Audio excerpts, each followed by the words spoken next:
In May 1945, a group of experts prepared a base to detonate 100 tons of TNT. They were busy finding an appropriate criterion to measure a huge bomb in Alamogordo, New Mexico.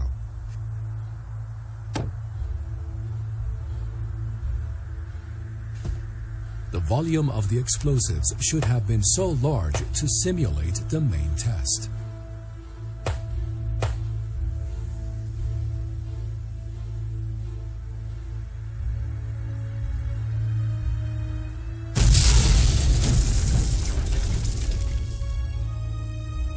In the middle of all this, the differences of opinion between two groups of scientists over the secretive Manhattan Project grew larger.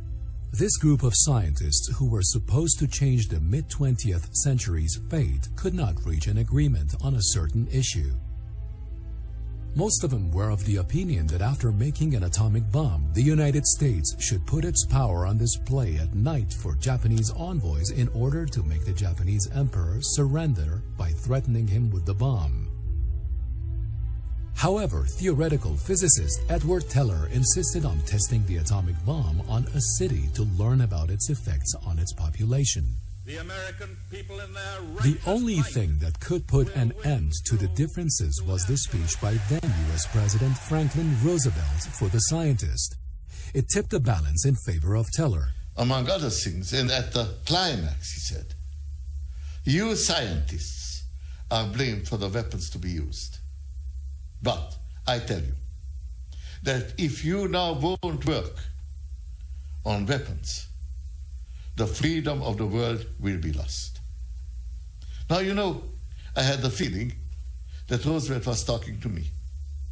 I was there when the letter was signed that awoke his interest in nuclear energy.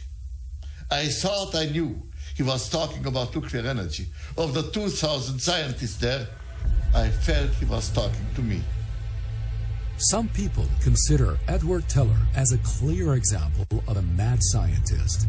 Many critics believe that Stanley Kubrick was inspired by Edward Teller to create the notorious character Dr. Strangelove. The report, my conclusion was that this idea was not a practical deterrent for reasons which at this moment must be all too obvious.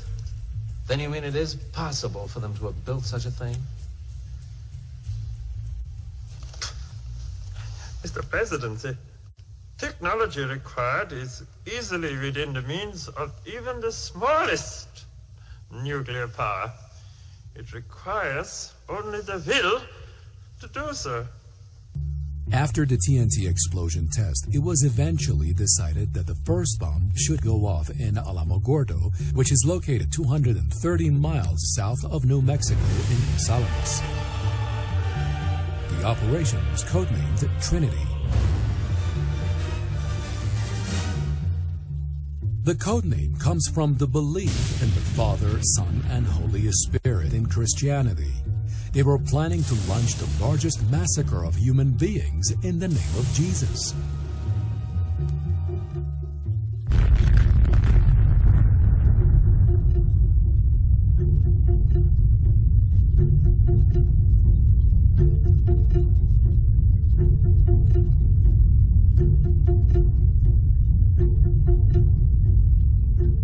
This 21-ton bomb was 200 times stronger than the calibration test.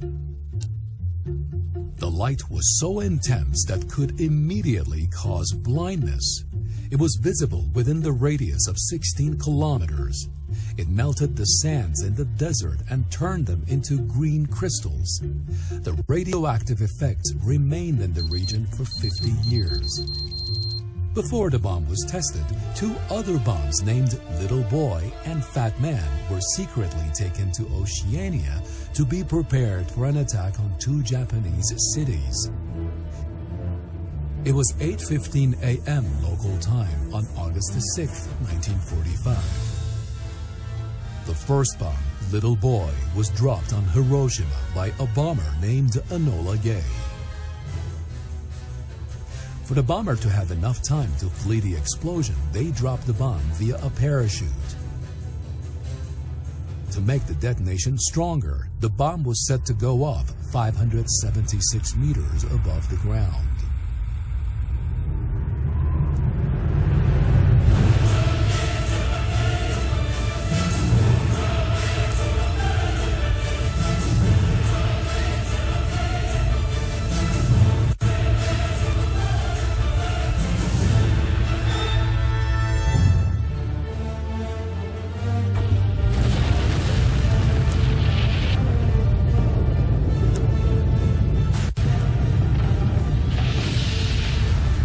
Those who saw little boy explode mid-air from a distance said they saw a new sun in the sky. After the blast, 2/3 of the buildings in Hiroshima, including steelmaking and industrial factories, were completely destroyed. The only thing that was left standing in the city was the Hiroshima Prefectural Industrial Promotion Hall. The explosion happened on top of the building's dome, and as it was within the central focus of the blast, it was not completely devastated. The moment the bomb went off, about 100,000 residents in Hiroshima died on the spot. While Japan was in shock and the Japanese people had almost realized that they were defeated, then U.S. President Harry Truman announced that this bomb was just a warning. 3 days later, another bomb was detonated in Nagasaki, which claimed the lives of 40,000 people in that city.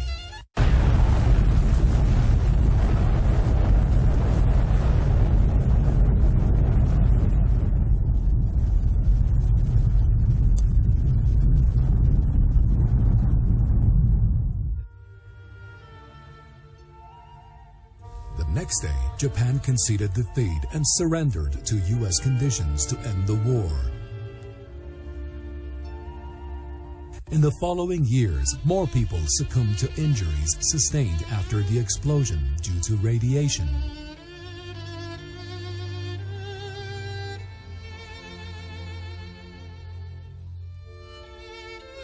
Even though the U.S. honored its forces who were involved in the Manhattan Project and the agents in the carnage were awarded, the events pushed the public to rise up against nuclear weapons.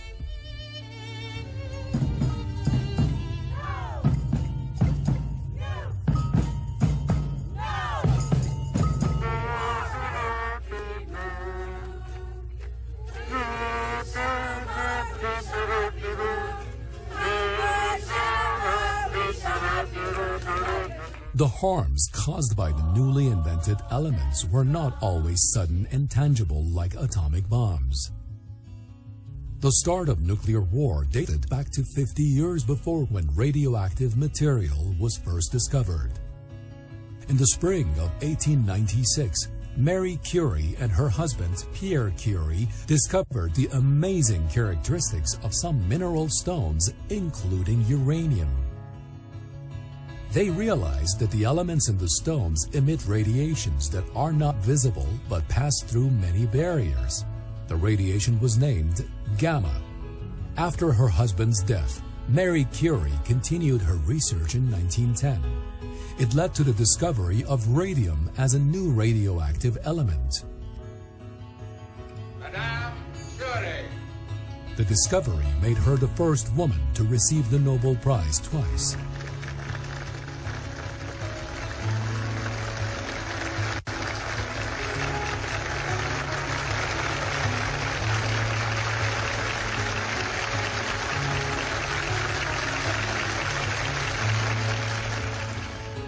But the award cost Marie Curie a lot.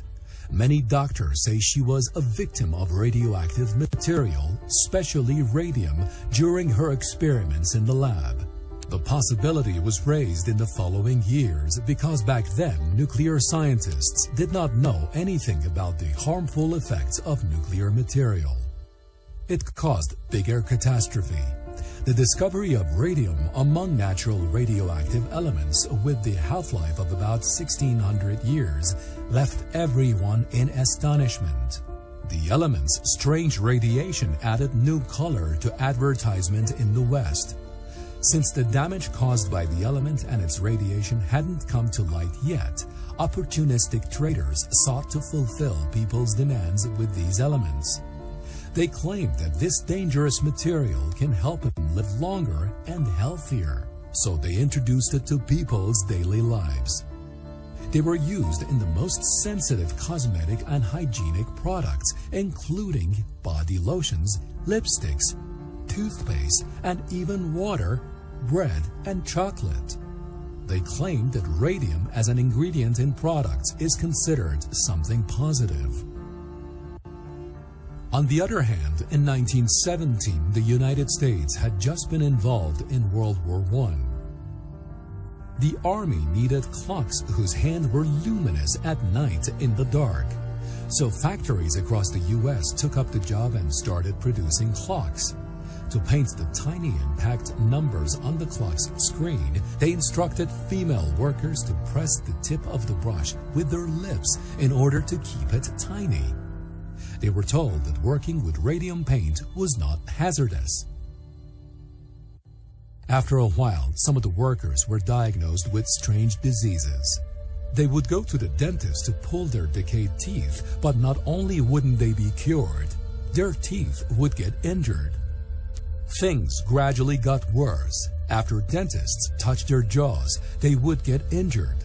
Many of them had cancerous tumors in their bones and they would easily break. The first person who died was a 25-year-old woman named Amelia Maja, nicknamed Molly. She succumbed to the disease in less than a year. The doctors didn't have an answer to her mysterious death. Gradually, as more and more female workers came down with illness, they pieced together the puzzle and found out that radium was the reason behind the deadly disease. Although after 5 or 6 years in the mid-30s, advertising products that contained radioactive elements and using them in products were altogether banned, their effects continued to last.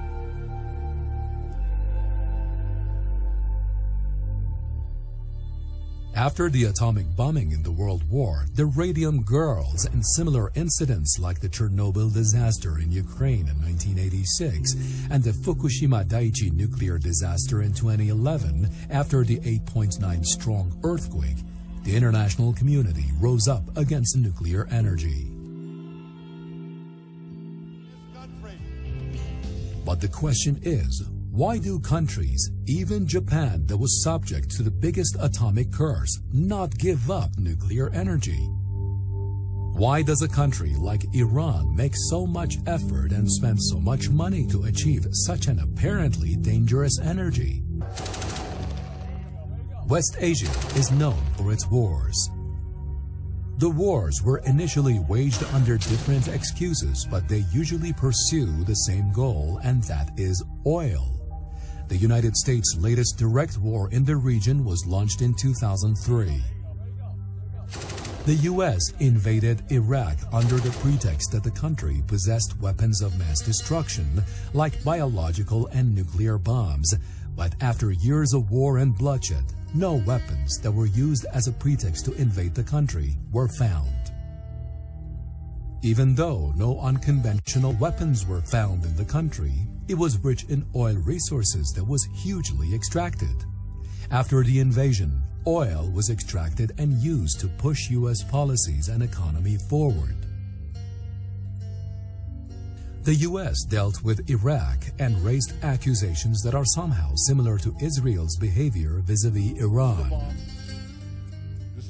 That Iran has another secret facility in Tehran, a secret atomic warehouse for storing massive amounts of equipment and material from Iran's secret nuclear weapons program.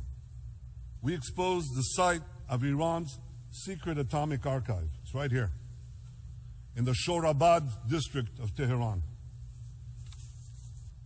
Today, I'm revealing the site of a second facility, Iran's secret atomic warehouse.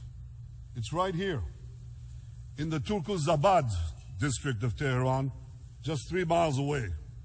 ever wake up? The Turkuzabad Carpet Washing Center was Netanyahu's last trick for the media to get the international community on board his Iranophobia scheme for, quote, possessing nuclear weapons. But the Israeli regime did not stop there at the media campaign level. To date, it has assassinated top Iranian nuclear scientists. He's someone who doesn't want to realize that based on numerous inspections by the International Atomic Energy Agency, IAEA, and the religious views of the Iranian leader, it is not after nuclear weapons. As of today, I can state that Iran is implementing its nuclear-related commitments. We have had access to all the sites and locations which we needed to visit. So why does Israel keep insisting on the accusation and pursue such confrontational policies with Iran to stop the country from reaching nuclear technology?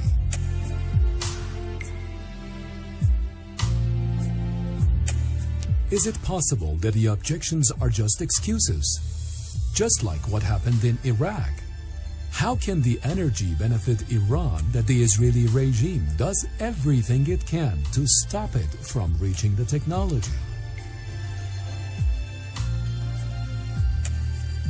It was exactly 6 years after the first and last nuclear bomb blast that a national lab in Idaho was lit up by only 4 200-watt light bulbs. Even though the EBR-1 project's goal was not to generate electricity, it corroborated theories concerning producing electricity from nuclear energy. The system, which was more complicated than making an atomic bomb, was later named nuclear reactor.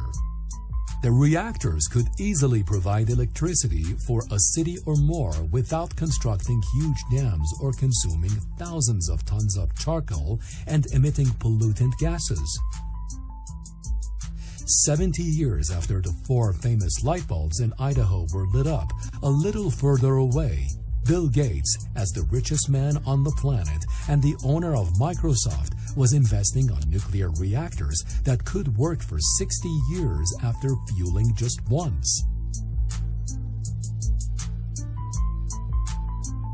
Today, reactors have considerably reduced consumption of oil condensates for producing energy.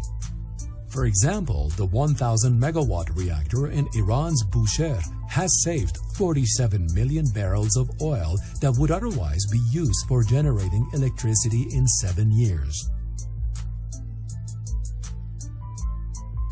In Europe, generating electricity is the foremost goal of using nuclear energy for peaceful purposes, but in Asia, there is a more burning issue, and that is water.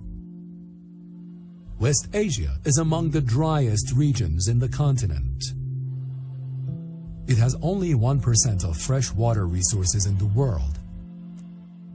Many analysts believe that the next wars in the region will not be over oil. They say water is a serious concern in this part of the world. In this dry region, Israel has managed to export its agricultural products to all across the world, besides meeting 95% of its population's demands. The Israeli regime does not have underground water resources or many rivers. However, it has tipped environmental balance in its own favor by using nuclear technology to rein in nature.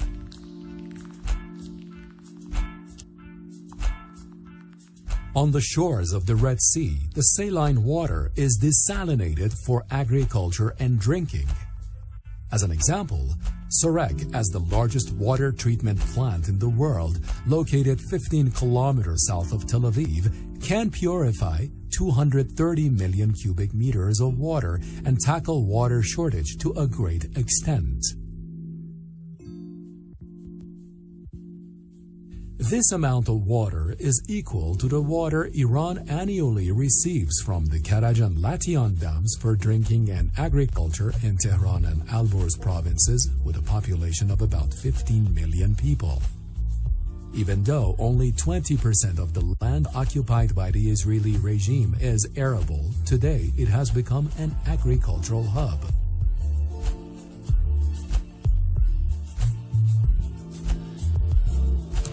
This is the finished product, desalinated water. And according to the officials here at the plant, it's a more complete water than water that hasn't had the saline removed, because in the process of desalination, minerals are added back. It seems the Israeli regime and Washington are seeking to stop Iran from accessing nuclear energy, not because they are worried it might make a nuclear bomb, but they are concerned that Iran might achieve the nuclear technology that can strengthen its independence and tackle millions of Iranians' needs.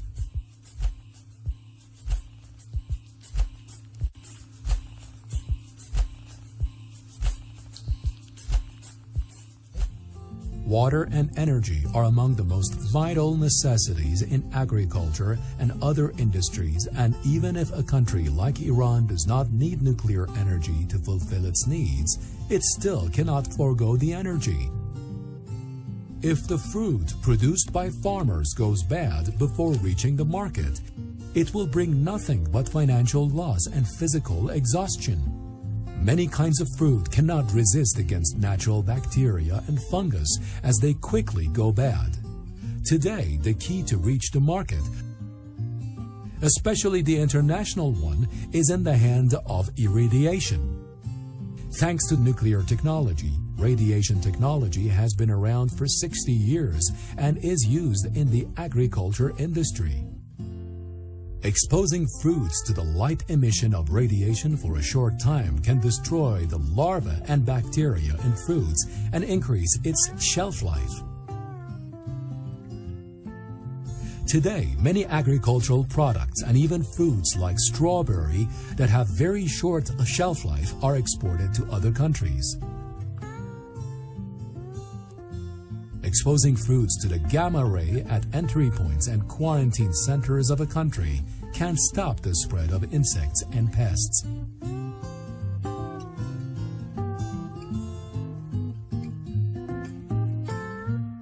We have to look at the taste, the color, the granulometry, is there some foreign material, and also we look at the microbiology. Spices can be contaminated up to 1 million bacteria per gram. And with the irradiation, it can reduce by 99.9%. Other treatment will not offer that kind of reduction. Irradiation for us will not change the taste, the color, will not leave any residue, and also is really lowering the microbiological count. When we piece together different problems like medical treatment, industrial experiments, and other issues a country can resolve by using the nuclear technology, we find out that there is a good reason behind Iran's political and economic battle to achieve the technology. Today, if a country wants to guarantee its economic, scientific, and technological future, it needs to step in this field.